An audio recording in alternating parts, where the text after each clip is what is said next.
Happy Hump Day to all you beautiful radio listeners out there. Thank you for dropping in for some happy hour with Joe Fish here today. Luke Anderson still out on vacation, whereabouts unknown, but you can help us figure that out. 503-864-6326 is the fan text line. All this week we have been asking you to tell us, where is Luke? We have got that he is on the space shuttle, Artemis T2, going around to Earth. Escaping Shawshank prison? Yes, he is living his own Andy Dufresne-esque Shawshank scene here at the end. Or he's on, Sentinel Island, and he is now part of the tribe out in Sentinel Island. Senegal Island. Is it Sentinel? Senegal's not an island. Geography here on the fan. Sentinel Island. Is that not a thing? Isn't that the one with all the North Sentinel Island? That sounds like Transformers. I don't think that's a Transformer, no. I know that the Sentinel was a bazooka in 007 GoldenEye and N64. That was a great gun to have in that one. But basically, we're just trying to figure out how ridiculous we can come up with scenarios for where Luke is at this very moment. Sentinel Prime was an Autobot. Oh, there you go. Sentinel Prime. He's depicted as Optimus's dad. The Autobot leader. The dad of Optimus. Yes, the Sentinel Island is a archipelago in the Indian Ocean, actually. So there you go there. In the Bay of Bengal. Geography here on the fan. But glad to be in here once again. Day 3 of 5, sitting in here on the happy hour with all of you radio listeners out there. I don't believe I've given the hand gesture yet. I'll throw this up because it's what the Orioles are about to do against the White Sox, baby. Up 5-3 going to the bottom of the 9th. But you are more than welcome to chime in on the show in the YouTube chat. Again, text line's 503-864-6326. You can listen here on 105.1 FM, 1080 AM, the Odyssey app, YouTube or Twitch for the kids. YouTube is up. We are live. Hell yeah, dude. Let's go. We're firing on all cylinders today. We're doing much better than this poor bastard at the Cubs-Rays game last night. I showed Casey this clip. I actually showed a few people around the office because I'm like, my God, this might be the most embarrassing moment for a fan in sports history. More people needed to see that. I don't know if more people needed to see that, quite honestly. So here's the scenario. And if you haven't seen it, once I lay it out for you, go ahead and look it up either on Twitter or Google. It's everywhere, unfortunately, for this man. So top of the 9th in Tampa Bay. Chicago, they've got a 9-2 lead. This game is out of hand, whatever. Let's just get to the end of the game, go home. All wrapped up. Yeah, call it a night. All right, we're good. Third baseman for the Chicago Cubs steps up to the plate, Matt Shaw, and he hits a little spray ball to the first base right field foul line. It's clearly going to the stands, a couple rows back, 4th, 5th row, whatever. And as the camera starts to pan over in that direction, you see where the foul ball is heading, and there is one gentleman in this row completely by himself. There's no one around him, and he's a portly fella. He's a large man, and he right away shows his unathletic abilities by not making the catch in foul territory. As the ball then bounces and ricochets around the seats in the stands, he frantically tries to get an eye and a location on it, to which I think then throws his balance off. That threw off everything. It was way too much. It was way too much for the guy. It throws him off, and as he goes to turn and reach back for the ball in a different direction, he loses his balance and loses his shorts, bare-assed, falling to the ground in between the seats, trying for this foul ball. And at that point, on the broadcast, the Chicago Cubs broadcast, which has Boog Sciambi on it, you don't hear Boog Sciambi on that broadcast for the next 2 minutes because I guarantee you he has his mic off and he is dying laughing and crying tears because of this. The poor bastard. Again, 9th inning, top of the 9th, 2 outs. You have 4 more outs, essentially, left in this game, and then it's just a regular old Tuesday at the park. But no, instead... 12 strikes and you're out of there. Dude, that's the worst part is, that guy was 4 outs away from just living the rest of his life as a regular life, nothing wrong happening, not being a pariah, not being the social attention, having the video everywhere. But no, he just couldn't field a foul ball. The poor guy. My favorite part is that he does look like, as he's falling, the little burst of athleticism, he looks like he saves it because he reaches down and covers up the front side. But the back side of those pants dropped Like, to a point where of no return. like kindergartner using the restroom. You remember when you used to go pants around the ankles, going to the bath? That's what happened. This guy's pants fell completely around his ankles. It's not like he had a little crack shown. It was a full moon. It was a full moon. And considering that Florida is a sunshine state, the fact that we got that much moon in one clip is amazing. Not a tan line in sight. I feel terrible for the guy, but get a belt, my man. Like, what are we doing? Yeah, the belt was necessary there. But then you're also the guy who's holding up all the metal detectors as you're going in because now you're the guy who's got the belt. I had that happen at a Timbers game. I think it was the season opener. Went through the security thing, took everything out of the pockets, didn't have anything, and it was the belt that got me, and I was that guy that was holding up the express line at that. That's even worse, is when you're holding up the fast line. It's like, I thought that was supposed to be fast. Now, dumbass with the metal belt buckle over there. Thanks a lot. That feels like this guy planned out his day by not wearing the belt, Dude, because he didn't want to be that guy, if you're and gonna ends it up moon out in front of everyone. If you're going to be trying for a foul ball that hard, you better have your equipment ready to go, all right? Because, again, and I think those are sweats. Yeah, just full-blown sweats. The best part of this clip is as the guy is falling down to the ground, there's like a security guard that's seeing the whole thing happen. He just throws his arms up like, whoa, like, holy S. Like, I wasn't supposed to see that today. Dear God. Yeah, that poor guy. Oh, no. Now I'm watching it happen in slow-mo, and it's just... Oh, the slow-mo. Yeah, oh, no. Yeah, this is just not your finest day. Does he save the front side at least? Yeah. I don't think he was hanging dong at the Tampa Bay Rays ballpark. Again, if you have little bits of unathleticism, at least you have your one moment of, I saved myself just a little bit of dignity. Again, you were 4 outs away, my man. You were so close to just going home and saying, you know what? The Rays lost today 9-2, but at least my shorts didn't fall off my ass. You were so close. Little did he know. Also, the fact that it was like 9-2 late in the game, like something tells me that he was not in his original seat and he snuck down to the first baseline. 100%. Probably even said to himself, what's the worst that could happen?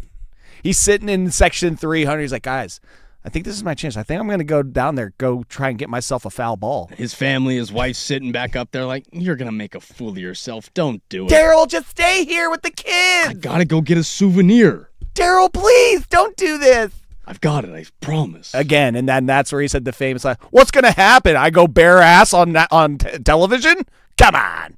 You're talking crazy. I don't know what's more embarrassing, that happening on TV or the fact that the Masters Par 3 contest has Jason Kelce all over my television and Kevin Hart caddying for Bryson DeChambeau. Are there two celebrities more overused than those two right now? Glenn Powell. Nah, I hear what you're saying. I would say I'd maybe put Glenn Powell top 5, but overused celebrity endorser at this point. And I don't even know, like, I guess Kevin Hart and Jason Kelce are there for vibes. Kevin Hart just, he works everything. He does literally everything. Dude, his agent's got to be doing real well. Oh, yeah.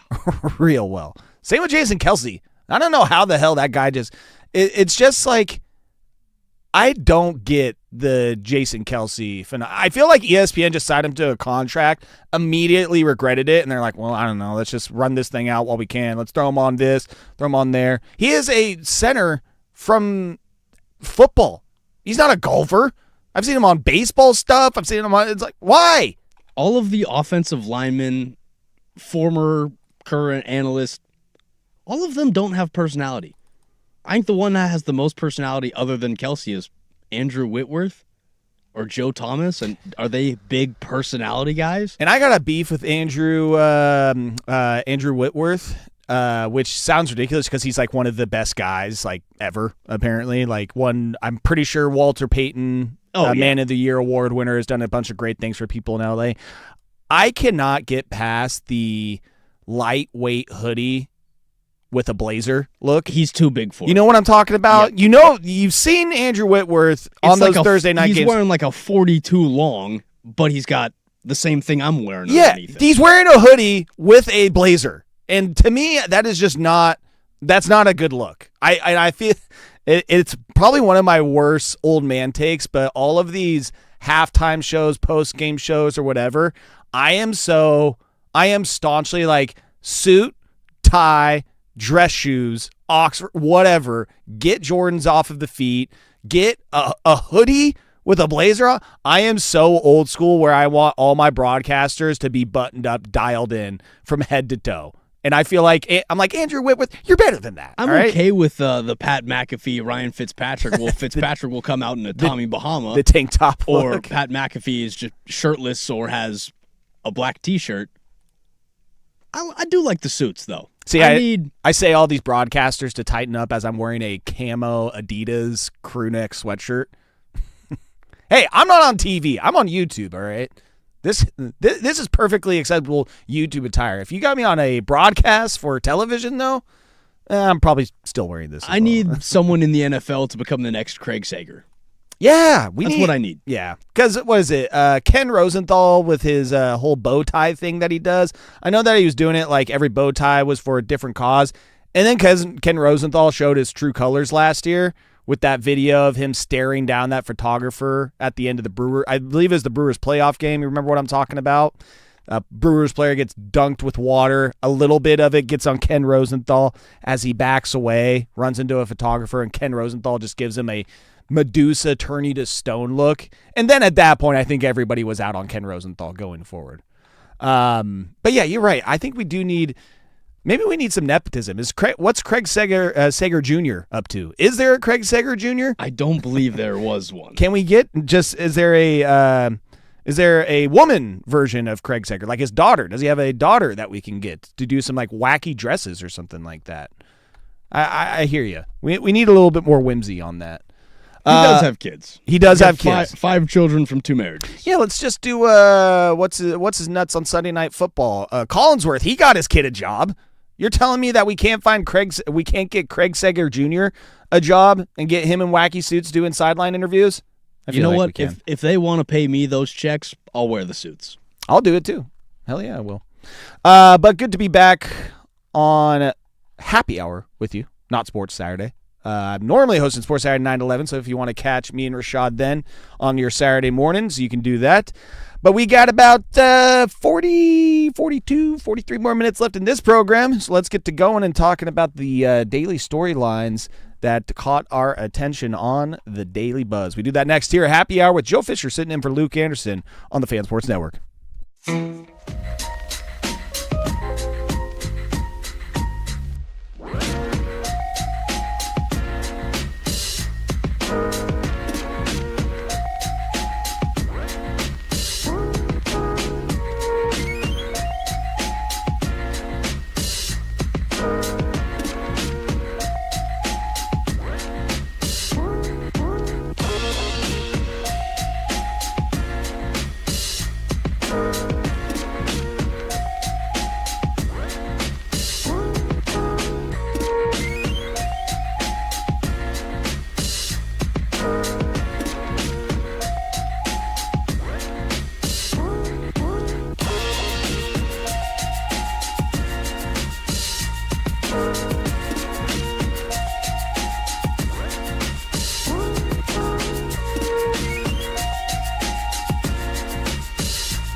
Welcome back in. Happy hour. Joe Fisher sitting in for Luke Anderson for the rest of the week. Was here Monday, Tuesday, today, and we'll be here Thursday and Friday. But it is time for The Buzz. Blazers are in action tonight, and 2 Blazers players were upgraded to doubtful against the Spurs, but upgraded from out. I don't know how much positivity or optimism you get from getting upgraded from out to doubtful. I mean, to me, it's just you're less out. You're still going to be out. I guess you're like, just showing signs of progression, I guess. Is that just where they're sitting on the bench now? I guess you went from that part to a couple seats up there. But those players are Shaedon Sharpe and Vit Krejci. They have been upgraded to doubtful against the Spurs tonight. Victor Wembanyama also doubtful after suffering a rib injury the other night. Both him and Stephon Castle have been upgraded to out for tonight. There you go. Upgraded or downgraded? Downgraded. Spurs, 3.5-point favorite at the time of me writing that. Now with Stephon Castle out, I'm curious what the spread might be. Maybe it's gone down a little bit, 2.5, 1.5, maybe. That will tip off at 6:30, and it is a nationally televised game on ESPN, so you will be able to catch it regardless of what your television provider is. Clippers, they will take on the Thunder tonight. The Clippers, if they beat the Thunder and the Blazers lose tonight, the Clippers would then have a 2-game lead above the Blazers for the 8th seed, with the next game being against the Clippers, which would be Friday night. Blazers-Clippers will play at the Moda Center. If the Blazers beat the Clippers on Friday and end the season with the same record as the Clippers, 41-41, 42-40, whatever, as long as the Blazers and Clippers end up with the same record, then the Blazers have the edge over the Clippers for the 8th seed, because if the Blazers win on Friday, the season series will be split between the two of them, 2-2, and then at that point, it goes to conference record as the tiebreaker, and the Blazers have the better conference record, or are expected to by the season's end. So that's kind of where it's at right now. Blazers, high likelihood they will be the 9 seed taking on the Warriors in that play-in game. Still holding to a little bit of hope, though, that they can get the 8 seed. The Buzz. Rookie shortstop for the Pirates, Connor Griffin. He made his debut last week in Major League Baseball, made his debut against my Orioles, and got his first hit against my Orioles, and looked really, really good the whole time against my Orioles, as the Pirates actually swept the Orioles in that series. It's okay. Orioles just swept the White Sox, so, all is good. We're fine. Just got the dub. But he is now locked up into a 9-year extension with the team.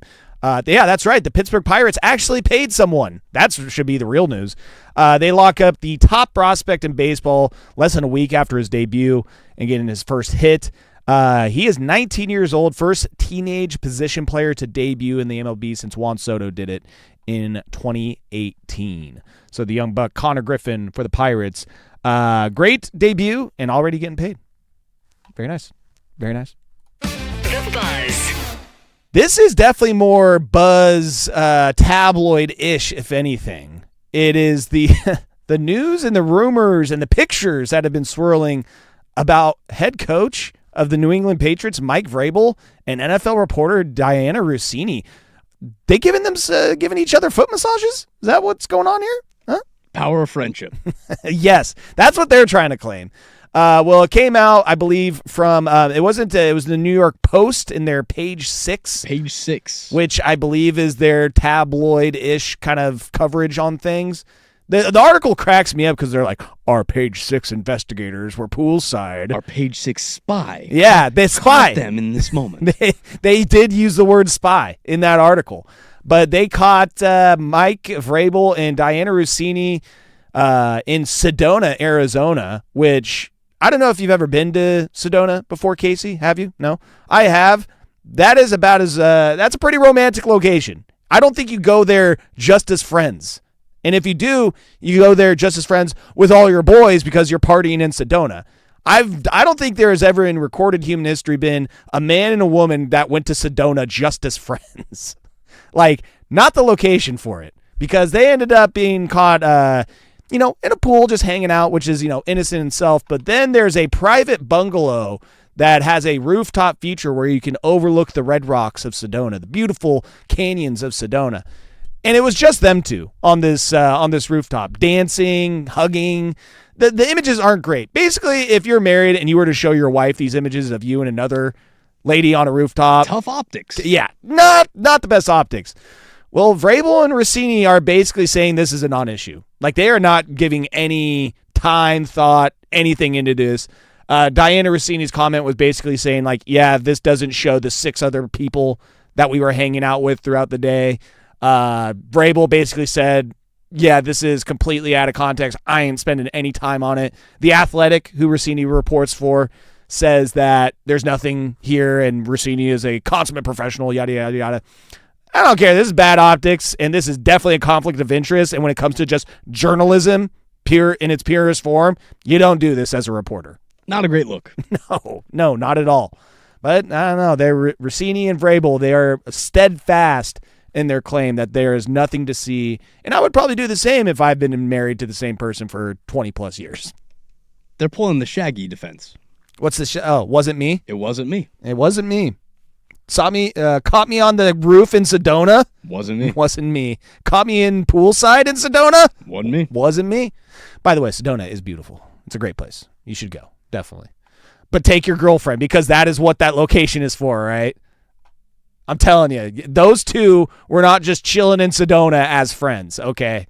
That is not what was happening there. Do you not believe in the power of friendship, Joe? It was the vortexes in Sedona. That's the thing. The power of the, I don't know if you've heard of this, the vortexes in Sedona. There's some weird earth things going on. The wind just pulls you together. Yeah, the magnets that are happening, the magnetism of Sedona, it makes, it just really makes you more of a friend out there, really, is what's going on. The Buzz. Mariners, they played last night. And they lost to the Rangers 3-2.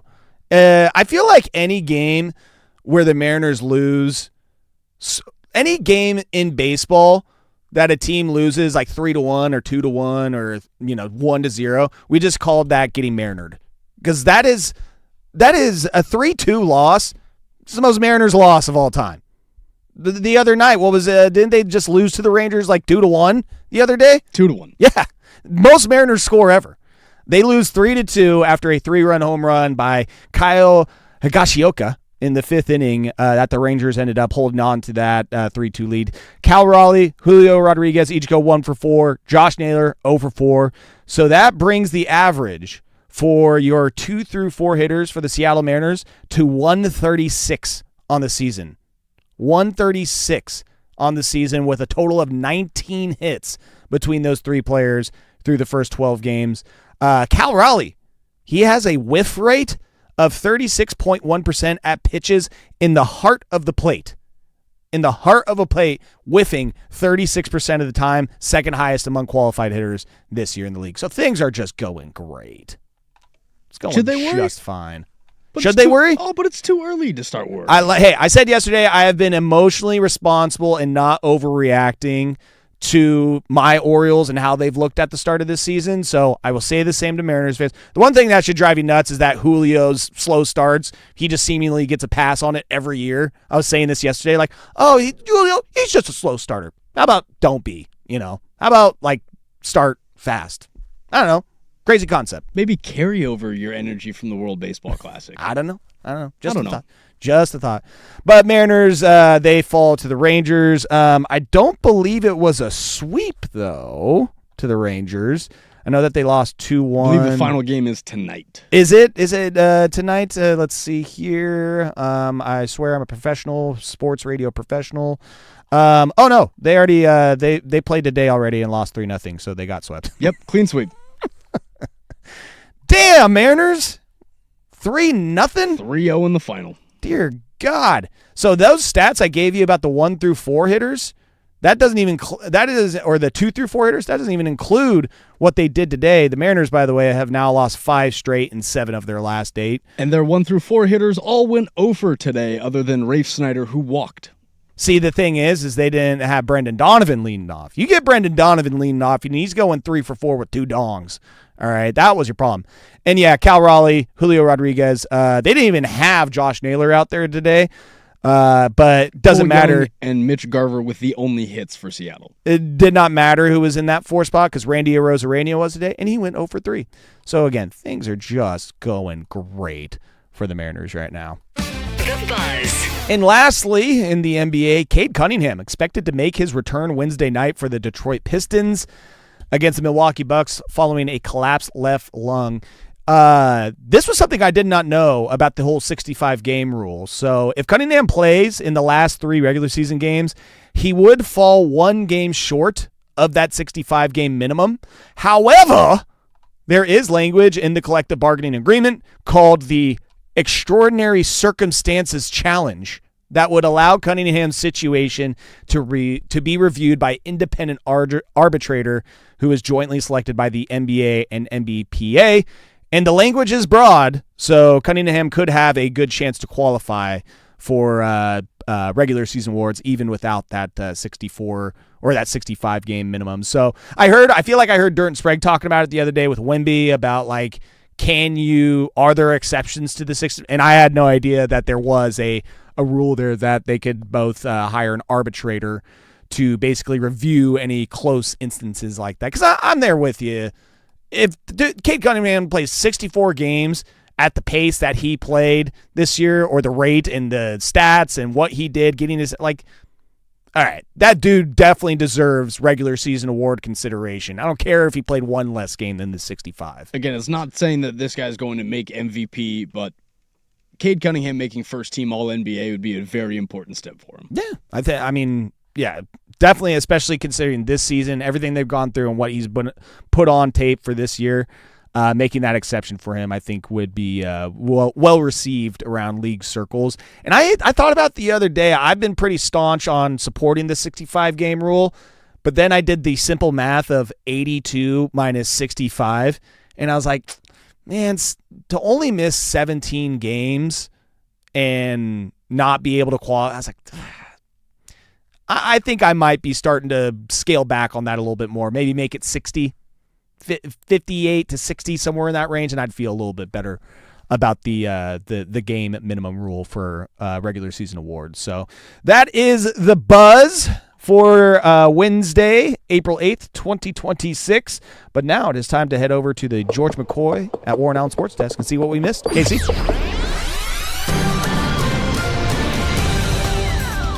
First on the fan, Seattle Seahawks quarterback Sam Darnold has added another ring to his collection. Oh! But this ring was a marriage ring. Sam Darnold got married over the weekend to Katie Hoofnagel last Friday. Again, and many were in attendance. Josh Allen and Haley Steinfeld made an appearance, as well as Christian McCaffrey alongside his wife Olivia Culpo made an appearance. And I am here to say, Katie Hoofnagel, it's up and it's good. Good job, Sam Darnold. It's nice being an NFL quarterback. It's nice just being a quarterback in general. He saved that poor girl from having a bad name for the rest of her life. Yes, that is the key point here. Yes, this is the headline, is she no longer has to go by Miss Hoofnagel. She can now go by Miss Darnold. Yeah, that's what you're taking from. I'm taking from it that Sam Darnold is doing good for himself. Congratulations, Mr. Darnold. And for more sports scores and stories in 30 minutes, I'm Casey Smith from the George McCoy at Warren Allen Sports Desk. Hurt and missing work? Insurance companies acting like jerks? Don't call your mom. Call George McCoy at warrenallen.com. Your home for the Oregon Ducks.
Let's listen in. After Kobe threw the lob to Shaq, and I'm not from LA, and I don't think Staples has gotten as loud as it was at that moment there. I thought it was an earthquake. Man, it was so loud up in there, and everything was shaking. You know, for me, the craziest part of that, at the end of the third quarter, the guy that hits the shot is Brian Shaw, who we just cut, or I think he just left us like either the year before or whatever, and he hit the big banker three to kind of cut it to, I think it was 13. Then me, I'm from Indiana, and I'm just sitting back in my mind thinking about, damn, I'm gonna throw a hell of a party, finals party at home when we play the Pacers for the finals. My mind's all over the place. I'm like, man, we going home, we gonna beat the Pacers. Like we killing them. I feel like we got them. I'm looking at the crowd. They all got that look. I'm looking at the body language of the players. They all defeated. Sheed, you said you put the blame on yourself. Tell me why. Oh, yeah, because out of them 13 shots, I missed like 6 or 7 of them. They was dummies, too, right there in front. Boom. Yo, jump shot. Boom. Jump hook. Boom. Right there. I missed all.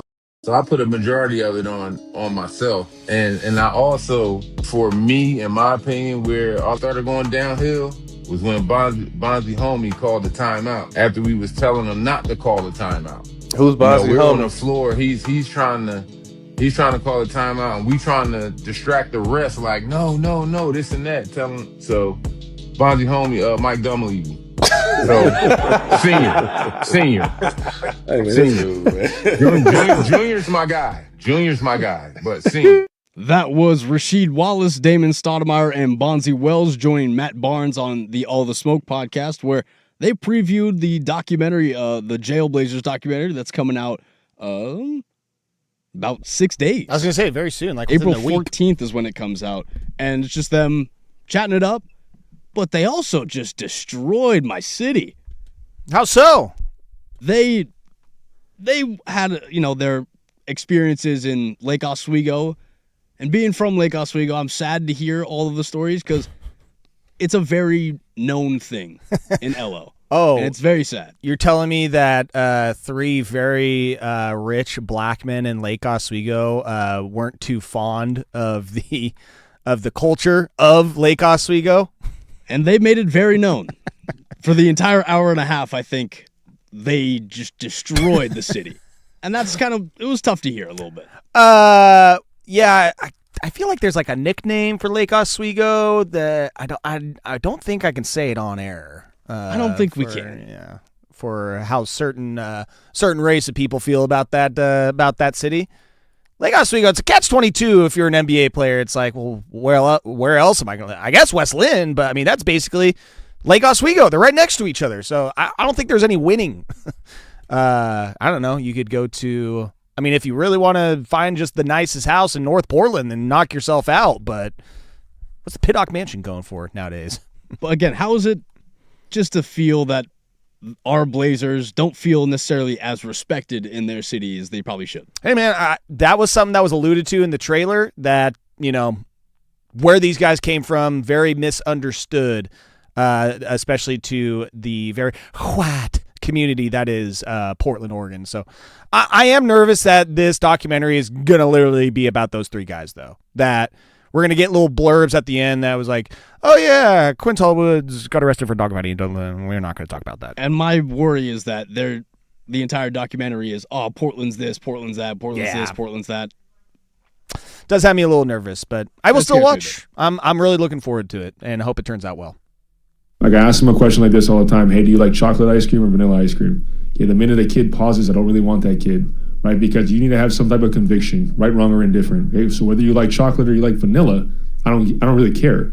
But if you sit there and say, coach, I don't know. Is it melted? Is it not? What's the brand? So on and so forth. Like, what is this kid going to do on third down in front of 110,000? He's probably going to think about it more than he should. He's not going to have conviction, right? So it's, like I just said, long-winded, I understand, but it's the mental aspect is really what we're after. Joe, we've talked about this clip a little bit today. That was Oregon's quarterback coach, Koa K.A. is how you pronounce it? Yeah, the apostrophe, that's that Hawaiian pause, that Samoan pause. So I think it's Koa Ka'ai? Ka'ai? Because you kind of have to have that little pause there for a second. So let's go with Koa Ka'ai. I'm sure Dusty knows. Mm-hmm. Either way, that was him talking about how he likes his quarterbacks to be decisive. Yeah.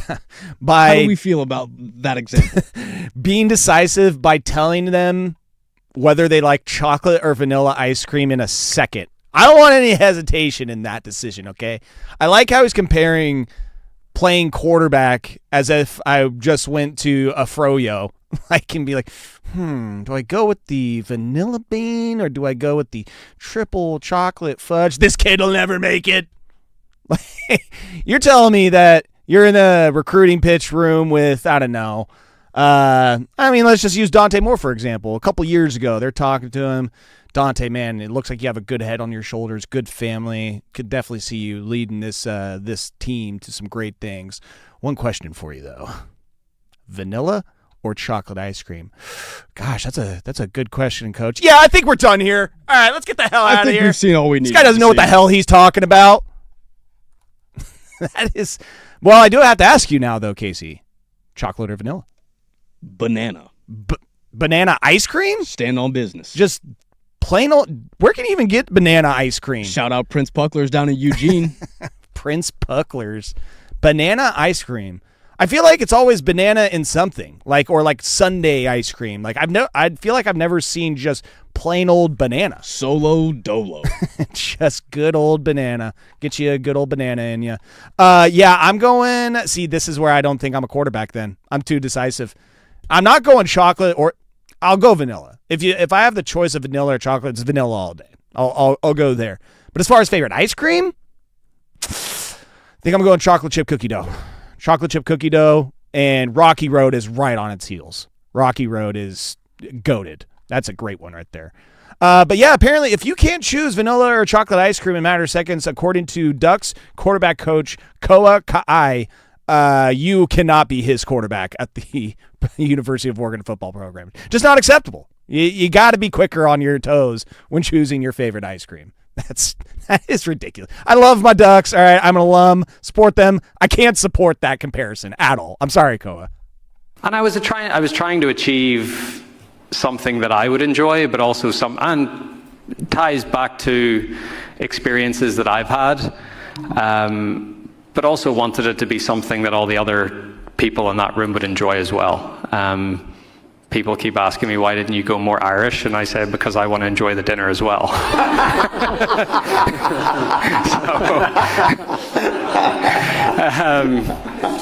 So I tried to do a few things that I thought everyone would eat. The club encouraged me to do one vegetarian dish in the appetizers, so that's where the peach and ricotta flatbread came from. I think that one was probably for Gary Player, but yeah, it's been fun. It's been fun to work through. The club have been amazing to work with, and as I said, the fun part was getting access to that wonderful wine cellar that they have, and I'm excited to share those wines with everyone tonight as well. That was Rory McIlroy explaining his Masters dinner. He just blew my mind with the idea of the Augusta National Golf Club wine cellar. The wine selection Can you imagine the wine cellar at the Augusta National Golf Club? My God. If you're drinking wine older than Jack Nicklaus, that is a great day. That clip alone just blows my mind. But props to Rory. I'm not the biggest Rory fan, but kudos to him for having the awareness to not serve Irish food at the Masters dinner, because honestly, I don't know what the exact longitude or latitude line, but basically the entire British Isles, UK, and everything up in Norway and the Scandinavian countries. The meat boilers is what I say. Yeah, because I think they just boil meat. Boil meat. Yes, or boil fish or ferment fish or stuff like that. That whole region, we can just get rid of all their food, honestly. We need to just start bringing food to them and dishes. Like, I'm part Norwegian. I've always loved the idea of going to Norway. I hate the idea of having to eat Norwegian food for like a week, because I don't know if you've looked up what their traditional Norwegian recipes and meals are. It's not great. It's not good. It's like I said, fermented fish. The first picture is a whole head. I mean, it looks like a bull carcass. A whole sheep's head or something like that? It's a whole sheep's head. That's what I'm telling you. You look up. I think I just came across the exact Norwegian picture. food. That is a boiled sheep head. Google. That is a boiled sheep head. So with some bangers next to it. Hey, gotta have the bangers, okay? So yeah, props to Rory for just being smart and being like, all right, could I go haggis? Yes. I'm just gonna keep it classy though. Give you something that everybody else loves, because yeah, if you're going with traditional Irish scran out there for the Masters dinner, it's gonna get ugly. You might have some fights. You might have a food fight at the dinner, is what you might have, honestly. Well, I've been doing my hardest to get it over the green. I've been practicing as hard as I can, just not reaching it this year, but I'm just trying my hardest. Well, you asked me to pull this clip. Yes. Give us a little backstory here. Because it's, I believe it was 2 years ago. Today they're doing the par 3 contest at the Masters. It's where all the golfers and their families are hitting shots and trying to get on the par 3. And little Frankie Fleetwood, Tommy Fleetwood's son, who I think at that time was like 7, he couldn't get over the water to get on the green on one of the hole 3s. So they asked him, they're like, hey, buddy, what are you going to do this year to get it on the green? And play it one more time, because it's just the cutest little British voice I've ever heard in my life. Well, I've been doing my hardest to get it over the green. I've been practicing as hard as I can, just not reaching it this year, but I'm just trying my hardest. Well, I have commemorated my Masters picks, because I did my Masters picks today, my pool of my 6 players, and my team name is Trying Me Hardest. That is what I went with because of little Frankie Fleetwood. And Frankie Fleetwood today, he stepped up to try and clear the water, put it on the green.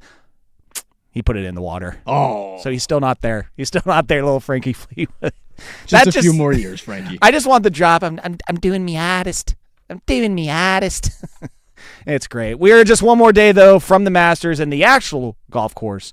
So I can't wait for that tomorrow morning around 6:37 a.m. when everything gets started. Okay, what does Luke call that? What does Luke call that little segment there? The brief or the subtext? The subtext. There you go. There was the subtext for the day.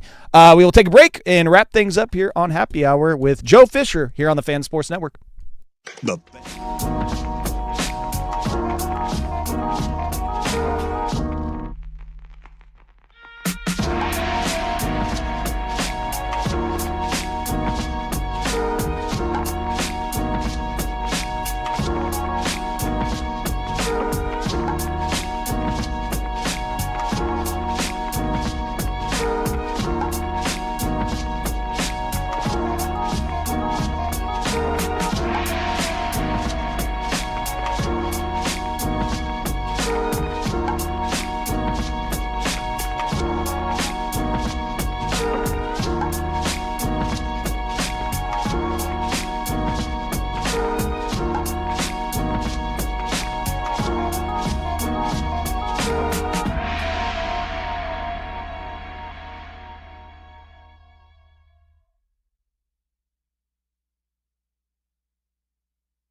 last segment here. If you weren't able to listen to the entire show, or you're not listening right now, no worries. Fan Happy Hour podcast page is up. 1051thefan.com, Odyssey.com, the Odyssey app, or anywhere else you get your podcasts. Anything from the text toy or YouTube chats there, Casey? Got some people saying, how dare we knock Scandinavian food?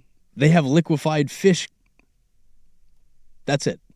They have liquefied fish. How dare you? Yeah, they have liquefied fish game dialed in. They certainly do. Canned, liquefied, fermented fish. And if you could... And brown cheese, I believe, is another thing that they is a delicacy of theirs. One question for the rest of your life. Food from inside the tropics or outside the tropics? Oh, inside the tropics, because I get Hawaiian food at that point, and that's enough for me to be like, we good. I gotta go outside because I need some Italian food. Ah, damn, that's good. That is a good. Yeah, that's a good choice. It's a good choice. I like Hawaiian food, and I love Caribbean jerk. Jerk anything. Yep. Jerk all day long, baby. Just all right. I'm gonna stop there. I'm gonna just marking it. I'm just gonna stop. But yeah, I'm taking the tropics because of Hawaiian food and Caribbean jerk food. I'm trying to think of, I'm sure there's some Hispanic countries that fall within that tropical region that have some banging food as well. But like Asia too. But there are parts of Mexico that aren't in there, so I think you can still get by. Yeah, if you're giving me the tropics and I get Hawaiian food, I get jerk, and I get like the tropical Asian countries. Like I get like Filipino food. I feel like that should count. Nigerian food. That's where I do have to throw some debate because Nigerian food is delicious. I went to this restaurant for my birthday called Akadi that has Nigerian food. Never had it before. Absolutely banging. Absolutely banging. So if that also qualifies for tropical equatorial countries there, if I get to claim Nigeria in the tropical section there, then yeah, it is a major tropical nation. It just adds to it even more. Yeah. Yeah, because outside of Italian, like what non-tropical foods, are we talking about here in cuisines? Like what's non-tropical? I'm thinking like barbecue, like Texas, Nashville, Kansas City. Damn it, that's pretty good too. Do you have a favorite type of barbecue? I'm a South Carolina. I love the Carolina barbecues, man. I need a little bit of tang in my life. That is definitely one of my favorites. All right, let's do...